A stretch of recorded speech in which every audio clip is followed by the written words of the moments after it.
हमारे बच्चे अब बिगड़ने के मार्ग में खड़े हो चुके हैं, क्योंकि ना तो शास्त्र मानते हैं और ना अपने बुजुर्गों की बात मानते हैं, माता पिता बाबा दादा, अच्छा, और ना उनके संतों पर श्रद्धा है, क्योंकि बचपन से ऐसे सीरियल देख रहे हैं। अब आजकल सीरियल में किसी भी नौटंकी नाटक में फिल्म में जो संत दिखाया जाता है वो ऐसा दिखाया जाता है कि ऐसा कोई पापी नहीं होगा जैसे वो पाप करते हैं, बेविचार, वो ड्रग्स वो बेचते हैं, छल कपट सब ऐसा दिखाया जाता है। तो ऐसा होता भी होगा, क्योंकि दोनों पक्ष है। अगर असली नोट है तो नकली नोट भी है, अगर नकली है तो उसका असली भी तो होगा, क्योंकि अगर असली कॉपी नहीं हुई तो नकली कॉपी कैसे हो गई। तो जब तक संतों की बात, शास्त्र की बात और पूज्य जनों की बात नए बच्चे नहीं मानेंगे तो उनको ये ज्ञान नहीं कि मेरा हित किस में है। अच्छा, मन जो है ये बेईमान, बहुत जन्मों से बेईमानी करता आ रहा है। अब नए नए बच्चे हैं, उनके सहपाठी जो हैं, चाहे वो बच्ची सहपाठी हो चाहे बालक सहपाठी हो, उनको ऐसा संग मिला है, मोबाइल का रंग और भारी कुसंग। अब उनको ये लगता है कि इंद्रियों के द्वारा मनोरंजन करना कोई खास बात नहीं, कोई पाप नहीं, कोई अपराध नहीं और शासन कोई नहीं। भाई आप अगर बालिग हैं, आपका मन है, आप गलत कर सकते हैं। अगर कोई पूछता है तो आप कह सकते हैं सरकारी पास है, ये बात पास है, आप बालिग हैं, आप हमारे पास शासन का, हम दोनों राजी हैं, आप क्या करोगे। अच्छा, उस समय तो राजी हो गए और तब तो है नहीं, सुख है नहीं इस विषय में। फिर जब देखा कि हम जिसके लिए राजी हुए थे वही हमारा नहीं हुआ, अब क्या करें। अब उसको भय लगा कि अगर ये बात माता पिता जान जाएंगे तो क्या होगा। अब सामने वाला उसको ब्लैकमेल कर रहा है कि हम वीडियो भेज देंगे, उसको लगता है मर जाओ तो अच्छा है, नहीं हम क्या जवाब माता पिता को देंगे, क्या लोक में देंगे। और ऐसे बहुत से बच्चे अपनी जान को नष्ट कर देते हैं।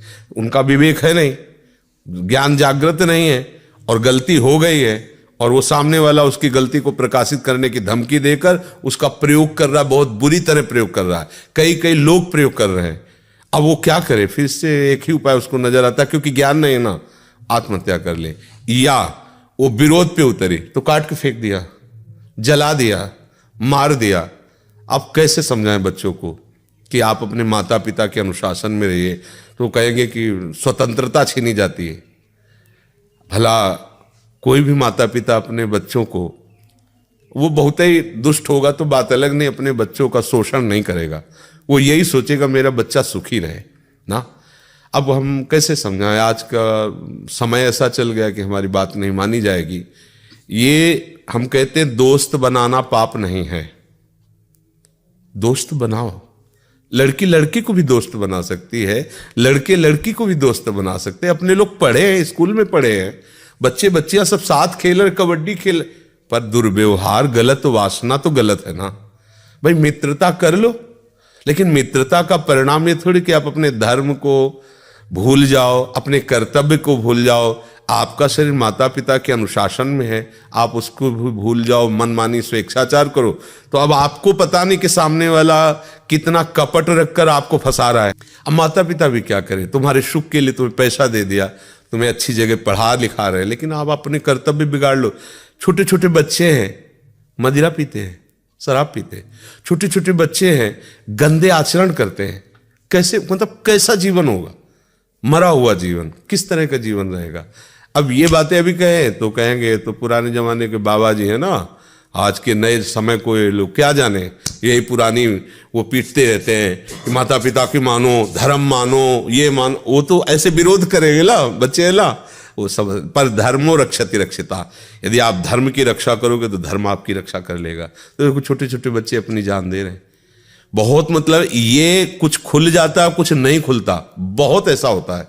और ये तब तक नहीं सुधरेगा जब तक हम स्वयं नहीं सुधरेंगे। हमें चाहिए कि शास्त्र स्वाध्याय करना चाहिए, संतों की बातें पढ़, जैसे भाई जी हनुमान प्रसाद पोद्दार जी, पूज्य राधा बाबा, बड़े बड़े महापुरुष हैं, छोटी छोटी पत्रिकाएं हैं उनकी, छोटी छोटी पुस्तिकाएं हैं, उनका स्वाध्याय करो, कल्याण मंगा लो, उसको पढ़, तुम्हें पता तो चलेगा कि तुम्हारा कर्तव्य क्या है। हम कह रहे भगवत प्राप्ति, भजन करना छोड़ो, कम से कम जीना तो सीख लो, कैसे जीना है।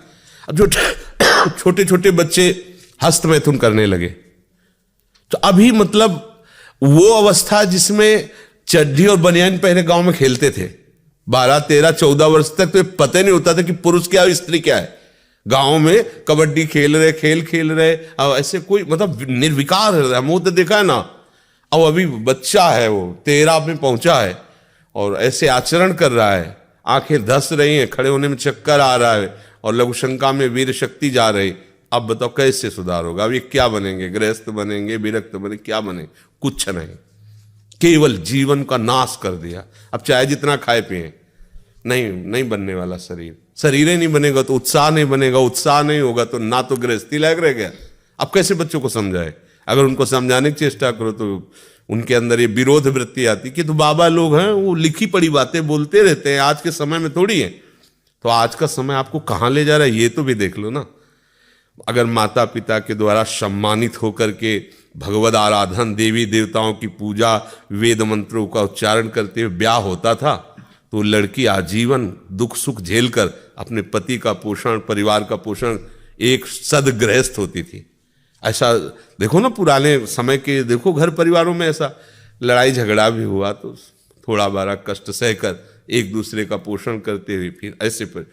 अब यहाँ आज जरा सा मन के वो पूछ लिया कि तुम कहाँ गई थी इतने समय तक, तो पेपर रखा है तलाक का, आप तलाक कर दीजिए। आप हमसे पूछ नहीं सकते, हमारा जीवन स्वतंत्र, तलाक कर दीजिए। या उस पुरुष से पूछा कि आप कहाँ थे, आधे दोनों मित्र हो, दोनों का अधिकार एक दूसरे के जीवन पर, दोनों एक दूसरे के विषय में बात कर सकते हैं। खत्म, वो अपनी बैग उठाए अपना चल दिए, वैसे क्या है जीवन। तो हमें लगता है अब इस विषय में हम लोग बोलें भी तो क्या बोलें, कोई समझने वाला नहीं। क्यों? आपका भोजन ठीक नहीं है, आपका संग ठीक नहीं है, आपके अंदर कोई भागवतिक साधना नहीं, तो आप हमारी बात कैसे समझ पाओगे? आपको सब बकवास लगेगा ना, क्योंकि आप जिस जीवन में जी रहे हैं वो ये जीवन बिल्कुल विपरीत पड़ेगा। आप धर्म से चलो, आप शास्त्र सम्मत चलो, कोई मानने के लिए तैयार नहीं। ले इस विषय में क्या कहें। पर हम फिर भी प्रार्थना करेंगे नए बच्चों को कि कोई भी बात ऐसी न रखी जाए अपने जीवन में जो ऐसी स्थिति ले आवे कि हमको मार दे। आखिरकार तुम्हें कोई मान लो दोस्त मिला है, आपको ले जा रहे, तो आप इतना नहीं समझ सकते कि क्या कर सकता है, चाहे पुरुष हो चाहे लड़की हो, क्या कर सकता है। आपके पास अधिकार कौन सा है अपने को देने का? गुरुजन है, माता पिता, थोड़ा उनकी भी सलाह। हम कोई भी वस्तु जब ग्रहण करते हैं तो या तो हम में योग्यता हो और या फिर हम योग्य पुरुषों की सलाह ले, दोनों बातें होती। राजा सर्वसमर्थ होता है पर मंत्री सलाहकार होते हैं। तो अपने बच्चे हैं, अपने गुरुजन बड़े जन हमारे सलाहकार है। अगर हम कोई कदम रखें तो बुजुर्ग और माता पिता को चाहिए कि बच्चों के साथ मित्रवत व्यवहार करें, माता पिता की तरह व्यवहार न करें, दोस्त की तरह, कि वो अपनी हर बात आपसे शेयर कर सके, बता सके, बैठाल के करना चाहिए।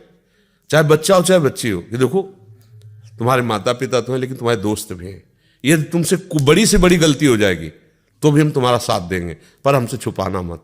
तुम जहां कहोगे, जैसे कहोगे, हम खड़े हैं वहां, पर हर बात हमारे नॉलेज में होनी चाहिए। इतना अपने बच्चे को प्यार देना। देखो अगर प्यार नहीं दोगे, शासन केवल करोगे, तो फिर बच्चे हाथ में नहीं आएंगे। उनको इतना प्यार हो कि उनको लगे कि मैं अपनी गलती अगर माता पिता से कहूंगे तो मुझे बचा लिया जाएगा।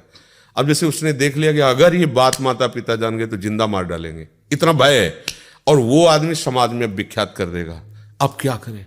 उनको यही, बच्चे हैं, बस एक ही रास्ता निकलता है कि अपने आप को खत्म कर लो। और ये घोर अज्ञान की बात है। ये जीवन ऐसे थोड़ी मिला है नष्ट करने के लिए। हाँ, इस लोक में परलोक में सदैव आनंदित रहो, ऐसे आचरण करो, ऐसे भाव से चलो। माता पिता को चाहिए कि बच्चों को छूट के साथ विवेक भी देने की चेष्टा करें, उनको ज्ञान देने की चेष्टा। एक छोटा सा बच्चा मिला तो बताया, हमारा टीचर हमको सिखाता है कि बेड स्पर्श क्या है, मतलब गंदा स्पर्श क्या है, गंदा देखना क्या है, गंदा छू। हमें अच्छा लगा, छोटे बच्चों को ज्ञान तो हो रहा है कि अगला ऐसे छू रहा है तो गलत हो रहा है, ऐसे देख रहा है तो गलत हो रहा है। ऐसे माता पिता को भी अपने बच्चों को सावधान करना चाहिए। नहीं आगे समय ऐसा आता जा रहा है कि आप तो सब देख ही रहे हैं, आप तो संसार में हैं, हमें तो कभी कोई छुटपुट घटना सुनने को मिलती है। आप लोग तो पेपर है, समाचार देखते ही हैं। और नए बच्चों में क्या है कि एक नवीन जीवन मिला है तो उनको मनमानी करने के लिए अच्छा लगता है। उनको लगता है हमारे मनमानी पे कोई शासन न करे, और शासन के बिना ठीक नहीं रहेगा। कुछ माता पिता ऐसे हैं कि हमने लाखों रुपया तुम्हारी पढ़ाई में लगा, तुम फेल कैसे हो गए? मतलब तुम पढ़ाई में कमजोरी कर, ऐसा नहीं कहना चाहिए। कोई बात नहीं, तुम्हारा प्रयास था ना, अगली बार और अच्छा प्रयास करो। अब आपने तो प्रेशर डाल दिया कि इतने पैसा खर्चा किए, तुम्हें पता है कैसे कर, तुम तो बस फेल होके चल। अब मित्रों के सामने जो वो उपहास कि फेल हो गया, माता पिता घर से निराश। अब छोटा सा बच्चा, इतनी बुद्धि है, अभी वो सोचा इससे अच्छा मर जाओ, फुल निकाल लिया।